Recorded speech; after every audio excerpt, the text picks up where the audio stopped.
does get a nice surround here. We'll start poking away out of it, but NaNiwa's fully committing to this. He's actually got another one in there. Yep. That's it. I mean, it's not it for the game at all, guys, but that's it for the hatchery. Absolutely. And behind this, of course, he has followed up with his own floating cannon at the natural, because the follow-up is, of course, the links going to your opponent's natural, but the opponent can't have finished. Now he should cancel this hatchery. He actually, okay, he is going to cancel it and go build it elsewhere. Letting the hatch finish could provide some interesting benefits for him, but overall... Well, NaNiwa had a second photon cannon here. I think he'd be okay if you're right with that, as in he wouldn't be able to kill off the hatchery with one photon cannon, but with two, that makes it really, really hard to hold the hatchery. Yeah, NaNiwa was really on the ball there. Yeah, he canceled it too right afterwards too. That's actually a trademark, guys, for like these really, really high-level players. If it's something you've never thought about, look at the timing of when you build your cannons. You want to make sure that if you're going to kill something with two cannons, for instance, if somebody builds like a macro hatch in your main, one cannon allows them enough time to get out a queen, so they can start spreading creep tumors and such at your base. But if you hide your second cannon and make it that it will finish just after the hatchery, so it won't actually start shooting, the Zerg will think there's only one cannon, they won't cancel, and then there will be two that kill it immediately before they can make a queen. So that's what NaNiwa was doing there. It's super smart. Live Zerg checking to make sure that there is no more photon cannons third, and now he's forced to actually expand to this fourth now to get his third hatchery, and this is actually really, really, really hard to hold if any pushes come his way. So NaNiwa wanted to be a little bit more active on the map and make sure that this isn't happening, because of course a lot of players actually spawn to this side, because it feels a little bit safer just at home. I don't think it actually is in terms of distance, but it feels safer as a Zerg player. Well, it's a lot more open. Yeah, and so you got the Zelnaga, easier to watch the side of the pathing too. So, but this fourth going up, well, it's a third at the fourth position. Could be quite dangerous for Live Zerg base. And go ahead and allow this pylon and photon cannon to sit. And as that sits for a while, that might be getting a little bit antsy here for NaNiwa. He'll go and try and figure out where exactly these hatcheries are at. Because if no aggression's coming, then obviously your opponent's a little expanded. Well, taking a look back at that fourth base of Live Zerg, it actually suffers from classic Antigua syndrome. The hatchery can be used as an extra large force field to hurt the Zerg player. If Live Zerg wants to defend this against a push, he has to approach from the south. This hatchery can be used in conjunction with force fields to cut him off. Now, if you look instead at that expansion you were talking about, Tim, over to the right-hand side, if Live Zerg comes over to defend this expansion, the attack's coming from the north. Live Zerg comes up from the south. The hatchery plays no role whatsoever in cutting Live Zerg's forces in half, and so it's definitely not going to be a detriment to him. Have you been playing Protoss, man? What? You've been playing Protoss? I died of Protoss a lot. Dropping these knowledge bombs on me. That's actually a really good analysis there, man. Actually, I think I am going to start calling it Antigua syndrome, though. I've never used that one, but it's like so bad on Antigua on that third base. Well, NaNiwa does scout this natural down here on the left. Does some decent micro actually with these Zerglings, getting some nice damage, and needs to be a little bit careful of that Stalker. The Zealot do make it in. He can actually work in some units as well to defend the Zealot. He does not. He's actually too busy dealing with these Stalkers that are actually trying to deal with these Lings. Some nice micro overall, some nice control from NaNiwa. But these Zerglings should be able to catch him, and he actually has the flank on the side, but he is joking and jiving, man. He is like Mike. Oh, that's such a sad missed micro out of Live Zerg, who had an opportunity there to get a complete surround on both those Stalkers. Somehow missed it. Luckily, they're not Hellions, so then the Zerglings didn't die. Yeah. That's just adding pain and misery, but here we are now. It doesn't look like NaNiwa was actually going to go for a huge wait. Wait. Actually, can we look at his Forge? Yeah, sure. I wouldn't expect him to miss it like this, but he has completed +1. His Twilight Council's down. He's got a couple of gateways and no Robo. You don't typically expand off just a Twilight Council. See if Blink starts up here in a second. That's what I'm really looking for. Blink and +2. Yeah, it's got to be Blink. That's one thing. He's actually warping in Zealots right now. +1 Zealot is going to be what he tries to do, but no, there's a lot of Roaches here, and this is all going to go down. That's actually a really nice victory for Live Zerg, getting a very cost-effective kill on those units. Really big force, and you know what's working out for Live Zerg overall is he got this third, and still NaNiwa is unaware of it. He thinks he's on 2 bases, and that's it. And at that point, you're not really in a rush to get any timing set up or anything. You just want to go ahead and macro up. If he knows his opponent is actually on 2 bases and just now grabbing his third, he might expand with just Blink and a couple of gateways. And that could be a little bit troublesome for him. Or he could go for a really big Blink +2 all in, as we were speculating earlier. And I mean, taking a look back at this fourth base, let's see how Blink's going to matter. Some maps at bases, take a look at the natural example on Zelnaga for natural expansion on Zelnaga. Blink is just OP. In this situation, at that fourth, Blink looks like it's going to be possibly moderately effective. Take a look at this cliff line that he'll be able to blink down. But, you know, it's not a long distance away from the ramp, so overall, this is a build that's designed to actually, like, the +2 Blink build, it was actually It's a really good build, let's just say, versus slower third bases. It's really, really good versus that. In this situation, it's okay. We'll see what he can do with it. We'll see if it's planned out, if NaNiwa's strategy will be working for him. We do have 1, 2, 3, 4, 5, 6, and a 7th gateway on the field here. Followed up into a Robo. Does LiveZerg have speed? LiveZerg does have speed. He's finally finished it up, so he can deal with these stalkers very nicely here. And NaNiwa did see that, actually. The speed did finish up a little bit right when he dealt with these probes. Or dealt with this pylon and this photon cannon and those 2 zealots that did warp in. So NaNiwa is aware of what he has on the field here, except for this third, and he has no idea about it, and he's still unaware of it. Although he does see traffic going this way, so something could be a little bit fishy for him, but he'll be pushing in, expecting a smaller amount of units here, and there's actually going to be a decent amount of Lynx and Roaches popping out very soon. NaNiwa is going to have Blink, though, and he does have +2, and he's got a fair quantity of sentries with this. Actually, a lot. That's 7 sentries. Wow. NaNiwa, what's he going to do with that Robo that he just made? He can make a Warp Prism here. He can make an Observer to protect against Burrow, which is actually on the way. Also, LiveZerg made a Hydra Den. He'll be able to make some very high DPS ranged units here if he so decides. Oh my gosh, so LiveZerg played that really nicely there. He actually just sent his Lings to deal with that probe. And we only saw a few Roaches on the field here, so NaNiwa may underestimate him just a tad bit in terms of how strong his army force is. More Stalkers are now on the way. There are no Zealots actually in this composition, but the force fields do kind of help with that barrier as well. Makes it a tad bit harder for those Lings to get on top of these Stalkers. He's actually going straight for the third. Link straight on in. And here's the force fields, I think, just went down. They're going to cut the ramp off. Units are going to try to flank. Those are actually drones. Trying to find probes. Yeah, so this fourth is dead, man. But that's not actually that much of a loss for LiveZerg. He does still have his natural expansion. Oh my gosh. No workers. He has no upgrades. That is actually really painful. I didn't realize he had no upgrades. He's at 0-0. +1 range is about to finish up, but now he can't fight this army. I mean, it's 2-0. What 2-0 does is 0-0, it destroys him. Roaches do pop out, and he's trying his best to get into this run here, but some nice blinks here from NaNiwa, some forces as well. See how everything's a nice choke here? It makes automatic concaves from trying to walk and snake his way on through, and he deals with the Roaches pretty darn nicely. No observers here, one has been queued up, but from here he's just going to deal with whatever he can. The Burrow, though, is helping out LiveZerg a lot to hold this off. Yeah, LiveZerg, I mean, he just gunned it into NaNiwa's army and actually quartered him entirely, so NaNiwa had nowhere to blink. Then the Burrow came into effect. NaNiwa had no observer. That was incredibly played out of LiveZerg.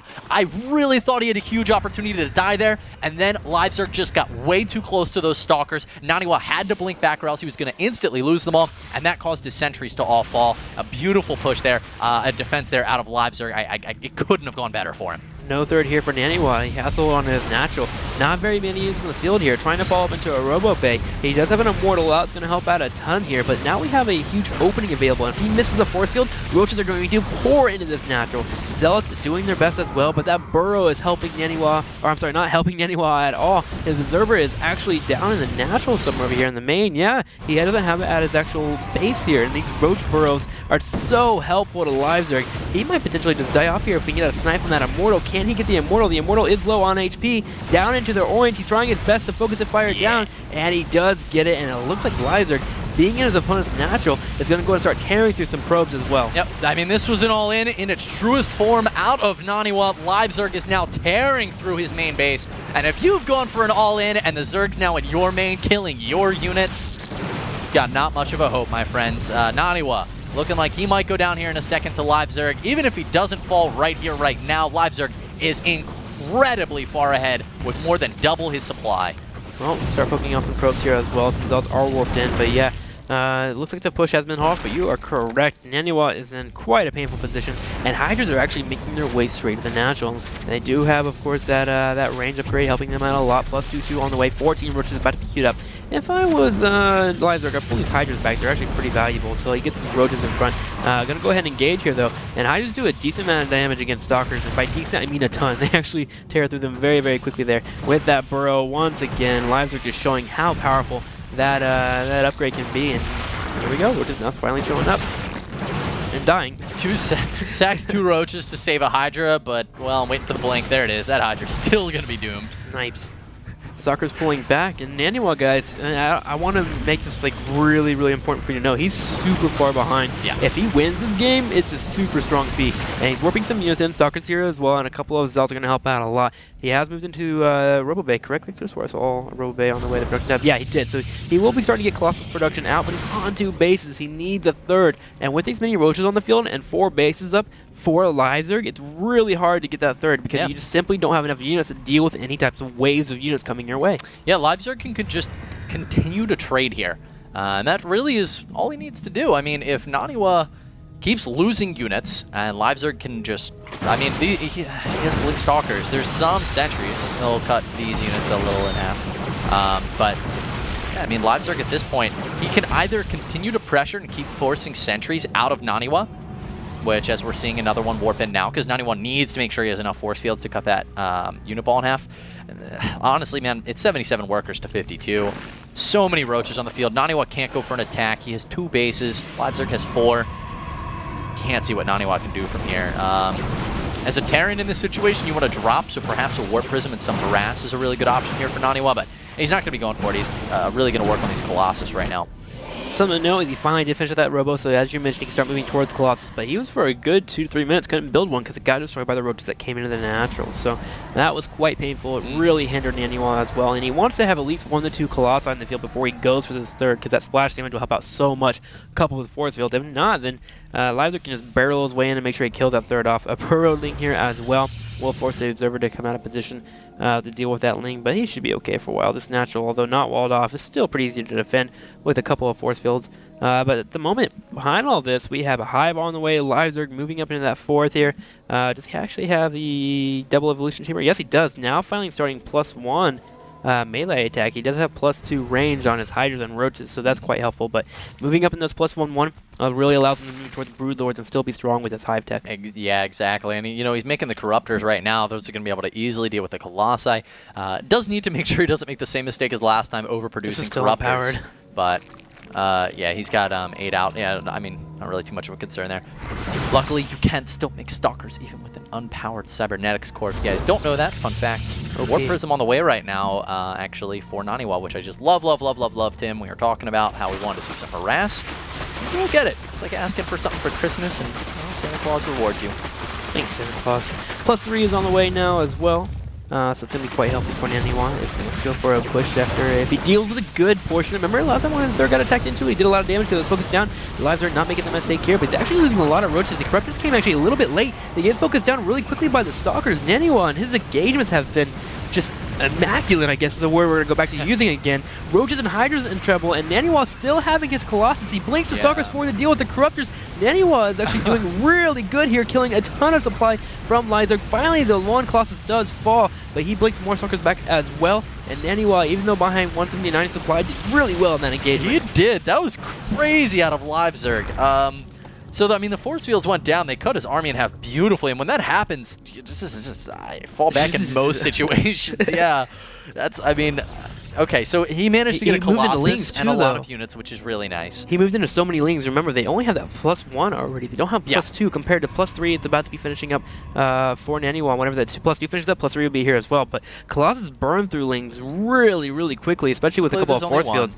Yeah, it does help, but still, it's really hard to reinforce on Lings. I don't know.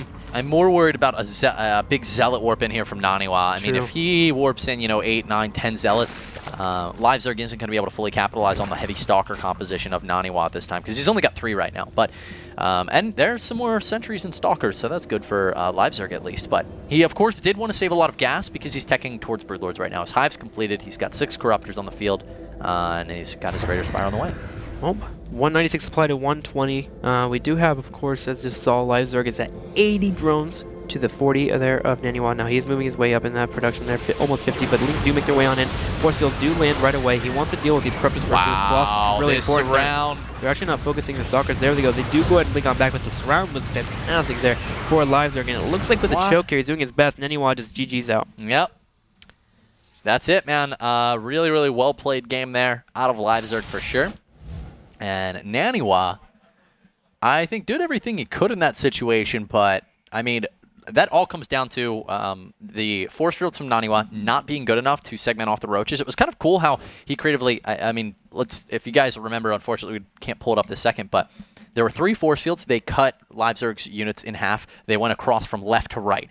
Then LiveZerg kind of ran around to the side of NaNiwa's army, and NaNiwa dropped 3 force fields up and down. So they actually made like a little bit of a T intersection where the force fields on the top did a good job segmenting off the top and the ones on the bottom. But then they wore off at different times, and all of a sudden, the units that were trapped up top, NaNiwa, I guess, was expecting that all the force fields, you know, were going to wear off at the same time. I don't know, but all of a sudden, LiveZerg just barrel rushed in from all these roaches that were trapped on the top half, hugged up right against, and anytime that happens with a Protoss player where all the roaches are literally hugging around the Stalkers and Sentries, you know you're in for a world of hurt and potentially a loss very quickly. Luckily, NaNiwa dragged it out for a while, so it wasn't too demoralizing, but wow, LiveZerg, man, playing it right. Great play with the Burrow Tech as well. And by the way, it's been actually mentioned on the Blizzard forums that they're thinking about doing Burrow at Hatchery Tech. Yeah. It'd be pretty strong to be doing that as well. So I something really to note about like Burrow. that. I do too, actually, overall. I think it's going to be a little bit easier to hold off a lot of aggressive bushes and be able to throw Bailings in. And Burrowman actually has a lot of Bailing mines. I think play will become a little bit stronger there. But nonetheless, that's something that's a bit noted on the Blizzard forums. But for now, you still have to get that Lair Tech to get Burrow. But we want to jump into game number 3 here, guys. LiveZerg versus NaNiwa. Winner goes to the finals. We'll be right back.